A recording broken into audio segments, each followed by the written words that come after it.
dans ce genre d'ambiance, de pièces sombres pour concocter de l'argent, beaucoup d'argent pixou. Comme vous le savez, j'aime bien m'enfermer dans le sombre pour ne plus savoir quel jour et quelle heure on est. Pour être dans ma bulle, c'est un peu obligatoire dans ce genre de ville où se passe beaucoup de choses, hein. Donc, plein mois de juillet, je pense personnellement que c'est le mois le plus complexe dans la ville où je suis déjà, Marbella en Espagne. C'est le mois le plus complexe pour s'enfermer et se focus parce que c'est le mois où le plus de choses se passent. Donc on aura forcément la pression de rater quelque chose. C'est le carnaval ici, hein, c'est la débandade. Donc à partir de là, se concentrer au mois de juillet quand tout le monde fait la fête, tout le monde t'appelle, tout le monde sort, tout le monde enjoy, c'est complexe. Mais c'est là où on voit les vrais hommes. Pas de restaurant, pas de sortie, je suis enfermé, je parle avec personne, je bosse. J'ai changé de salle de sport, normalement bien évidemment on est au Real Paddle Club, la salle mythique où il y a toutes les prostituées et les traficantes. Par envie de me concentrer, j'ai pris la petite salle à côté de chez moi, c'est pas super bien équipé, mais je peux y aller à pied, il y a personne. Je suis seul au monde comme Tom Hanks. Je prends mes chewing-gum à la nicotine là, du café, et j'envoie, mon cerveau fonctionne à toute berzingue, d'accord? Ce qu'il faut savoir, c'est que quand vous êtes focus, vous êtes concentré, c'est que on est distrait. Pour la plupart des gens, on a des notifications. La plupart des gens reçoivent des appels. La plupart des gens se font voler leur attention. Ce qui est très dur, hein. Ça peut être quelqu'un qui t'appelle, ça peut être juste quelqu'un à côté, ça peut être une notification, un message sur les réseaux, peu importe. Mais chaque fois, vous perdez votre niveau de concentration. Sachant que, selon quoi, ça peut prendre du temps, hein. Ça peut prendre 10, 15, 20 minutes à se deep focus complètement sur une tâche et d'être totalement à 100% dedans. Et à chaque petite notification, appel, message ou autre, on repart au niveau zéro. On doit recommencer ce travail de deep focus. C'est pas jouable si vous voulez réellement optimiser votre travail sur quelques heures. Certaines personnes vont faire en 1 heure ce que certaines vont faire en 8 heures de pseudo pas très concentré. Voilà. Je préfère bosser 1 heure très concentré et être hyper productif que 8 heures. Voilà. C'est pareil dans les entraînements. Il y a des gens qui vont s'entraîner 1 h 30, 2 heures, parler avec tout le monde dans la salle. Des gens qui vont bosser 45 minutes, laser focus et se détruire le corps. D'accord? C'est un choix. Je préfère l'option de destruction massive. Donc pareil pour le travail. Donc chewing-gum à la nicotine, c'est pas parce que je suis un fumeur, c'est parce que je me prends un shoot, dédicace à Jean Rosis qui m'a donné l'astuce, je me prends un petit shoot de nicotine. Ce qui te met la nicotine, c'est pas mauvais, hein. Ce qui est mauvais dans la cigarette, c'est pas la nicotine, c'est tout le reste. Donc on prend ce qui est bon, vu qu'on fume pas, on prend l'élément qui est intéressant. Vous pouvez aller sur YouTube, taper nicotine, il y a plein de podcasts qui vont en parler. Mais le chewing-gum, vous le mâchez, boum, boum, boum, 20-30 secondes, c'est le but. Ensuite, c'est de le placer dans la gencive, sur le côté. Ça vous fait, pour 1 heure, vous pouvez travailler avec. Chaque fois, vous remâchez un petit peu quand vous avez besoin d'une petite dose. Ok? Et après, vous le mettez sur le côté. Boum. Donc moi, je bosse ChatGPT, Google Doc. Je suis beaucoup dans la rédaction, trouver les hooks, les ads, les contenus qui ont performé chez les concurrents. Je suis beaucoup dans l'analytique, en fait. Pour moi, le business, c'est de l'analyse. Que ce soit le business en ligne, que ce soit les ads, que ce soit financièrement un business, c'est tout part de l'analytique, des chiffres, de la compréhension des dépenses, des clics, bref, c'est des tableaux quoi pour moi. Moi je vois ça tout en tableau. Et donc pour la création de contenu c'est pareil. On prend ce qui a fonctionné, on analyse les recettes de ce qui fonctionne et pourquoi ça fonctionne, les biais cognitifs, pourquoi, comment, qui, et on réitère l'opération.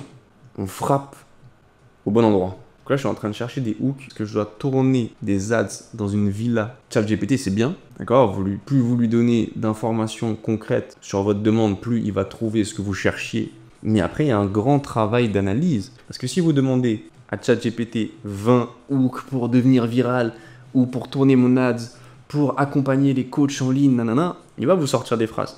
Mais c'est à vous ensuite de trier lesquelles sont bonnes. C'est à vous d'ensuite tourner ces phrases à votre avantage, c'est vous qui devez tester, vous filmer dans le bon angle, la bonne énergie, la bonne phrase, la bonne edit, le bonne découpe. Donc dans tous les cas, il y a plein de gens, ils vont s'arrêter à ChatGPT, coller ça sur un doc, ouais j'ai fini. Bah non, le travail commence à partir de là. Il faut les lire, il faut les sélectionner parmi les V, il faut faire des matchs entre, ouais celle-là elle est bien mais je peux la couper avec ce passage-là, nanana. Et après il faut les tester. Il faut tourner les vidéos et puis il faut faire le montage, il faut sortir les vidéos, il faut voir ensuite ce qui a fonctionné. Donc il y a un grand travail après en fait. Et souvent les gens s'arrêtent au... Ouais, j'ai noté des phrases. Ouais, cool. ChatGPT, c'est le 10% du travail. Voilà, c'est intéressant de bosser quand même de cette manière. Comprenez que plus vous êtes extrême avec vous-même, plus vous obtiendrez du résultat. Par exemple, dans mon challenge de 30 jours où je ne sors pas, bien évidemment que je ne vais pas au coiffeur. Ouais, mais pourquoi Si je vais au coiffeur, je dois sortir. Si je dois sortir, je dois consacrer du temps à aller me faire beau. Pour quelle raison? Pour quelle raison je devais être beau si je suis enfermé dans une chambre pendant 30 jours? J'ai aucun intérêt à avoir un dégradé et une coupe. À la limite, vous allez me dire, oui, mais tu fais des vidéos, donc dans ton contenu, oui, mais c'est pas le but du contenu d'être beau sur chacune de mes vidéos. Là, le but du contenu, c'est déjà d'être transparent avec vous, de vous expliquer concrètement et de vous faire passer un message et une compréhension derrière.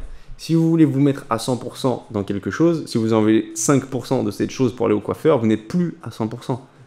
Soit on est extrême, on obtient des résultats extrêmes, soit on est average, on fait de la moyenne. Ouais, mais quand même, j'avais besoin d'un peu. Ouais, mais tu sais, quand même, j'ai fait un cheat meal, j'avais besoin d'un dessert. Oui, mais j'avais besoin d'aller me déconnecter. Bah, déconnecte-toi pendant que ceux qui restent connectés, ils avancent plus vite. C'est ça, en fait, la règle.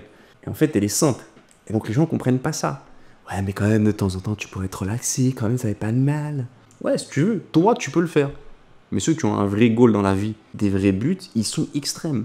Tu crois qu'un mec qui prépare son physique et son mental pour aller aux Jeux Olympiques, entre deux, il se dit, vas-y, tu sais quoi, on va boire des verres, une petite bière, ça fait pas de mal. Mais t'es un malade. Jamais de la vie, ce mec-là, il a ce mindset-là. Donc, soit tu t'entoures des bonnes personnes qui ont le mindset de gagnant, qui vont te permettre d'accéder à ça, soit tu restes seul parce que tu es convaincu de tes convictions et tu sais, toi, à l'intérieur, en attendant. Tu vois, et moi, pour l'instant, je préfère être seul et être sûr et convaincu de ce que moi-même je me mets en tête. Tu as vu mon propre programme dans mon cerveau et personne va me dévier de ma route. Voilà, c'est simple. C'est ça le constat. Vous comprenez? Un ordinateur, un téléphone, une pièce sombre et un caleçon. Là, vous voyez pas, mais j'ai une shape d'enculé. Je suis bien sec. Bah oui, la diète est respectée, l'entraînement est focus, je ne sors pas, il n'y a pas de cheat meal. Les gars, physique de ouf. Mais je suis pas là pour aller faire le kéké à la plage, dans les beach clubs, et montrer à tout le monde que j'ai bien bossé. Je vais bien bosser, c'est tout. On ne devient pas vainqueur par hasard. C'est pas... Moi, je suis pas ce gars qui va penser, oui, mais tu sais, ils ont de la chance. Non. Il y a ceux qui font les choses et ceux qui regardent les autres faire. Moi, je fais partie des gens qui font les choses. Par principe. C'est comme ça. On a dit qu'on le faisait, on va le faire. Il n'y a pas d'autre voie possible, il n'y a pas d'autre solution. Je suis là pour ça. Moi, ce qui me fait vibrer, ce qui m'anime, c'est de faire des projets, c'est de bosser. C'est pas de discuter, de blablater sur les gens. Pensez comme ça et vous allez voir la distance et la tempête que vous allez mettre aux gens. Ce qui est choquant quand vous avez ce mindset et cette attitude, c'est que vous vexez les gens. Tellement vous faites ce que vous dites, ça met mal à l'aise ceux qui ne le font pas. Ça vexe les gens. Et c'est justement ces mêmes gens qui vont « Ouais, mais tu peux quand même de temps en temps faire une pause. Mais viens !» Tu vois, parce qu'eux, ils sont tellement mal à l'aise que vous arrivez à tenir votre parole et à faire ce que vous avez dit, qu'ils sont obligés d'essayer de vous dévier au lieu de prendre exemple sur vous pour suivre votre énergie. Ils sont obligés d'essayer de récupérer un truc pour se sentir moins mal au fond d'eux. Parce que eux, au lieu de régler le problème qu'ils ont en face d'eux dans le miroir, donc eux-mêmes, préfèrent le projeter sur les autres. C'est-à-dire que toi, en fait, tu brilles par ton travail, tu brilles par ta discipline, c'est ça en fait. Et ça met mal à l'aise les gens qui ne sont pas disciplinés. C'est là que tu sais que tu as l'aura, c'est là que tu sais que tu es dans le bon chemin, quand, malgré que tu n'as rien fait contre eux, tu les bouscules, tu les bouleverses quand tu entres dans la pièce ou dans les discours ou dans le truc. C'est-à-dire que juste du fait que tu es en train de faire ce qu'ils aimeraient eux faire, qu'ils ne font pas, tu vas les vexer. T'imagines? Imagine la puissance du truc. Faut que tu deviennes ce mec-là qui fait de l'ombre aux gens sans même chercher à en faire, tu vois. Juste parce que toi, tu fais ce que eux, ils aimeraient faire. Donc moi, je le fais dans un but d'inspirer les gens, pas de leur faire de l'ombre.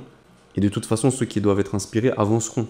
Ceux qui ont la bonne mentalité, ils comprendront le message et ils avanceront. Et donc, ce serait une plus-value pour eux d'avoir compris ça. Et pour les autres, malheureusement, je peux pas sauver tout le monde. En tout cas, si vous avez besoin d'aide, si vous avez besoin d'être accompagné dans cette compréhension que je suis en train de vous faire, si vous êtes là avec des doutes, mais vous avez une envie d'avancer, vous aimez ce discours-là, n'hésitez pas à m'écrire. Moi, je suis toujours là pour faire des audios, pour répondre, pour analyser ce que tu fais et pour t'accompagner. J'aime ça, j'aime partager et j'aime qu'on se pousse entre nous. entre gens qui ont des buts, des objectifs, une discipline, des rêves et des missions à accomplir. Si je dois dire le terme, c'est ça le bon terme. Voilà. Sur ce, les gars, je retourne bosser. C'était une petite update. Nous sommes le 3 juillet. Il reste quand même quelques jours avant la fin du mois et je continue dans mes péripéties d'aventure.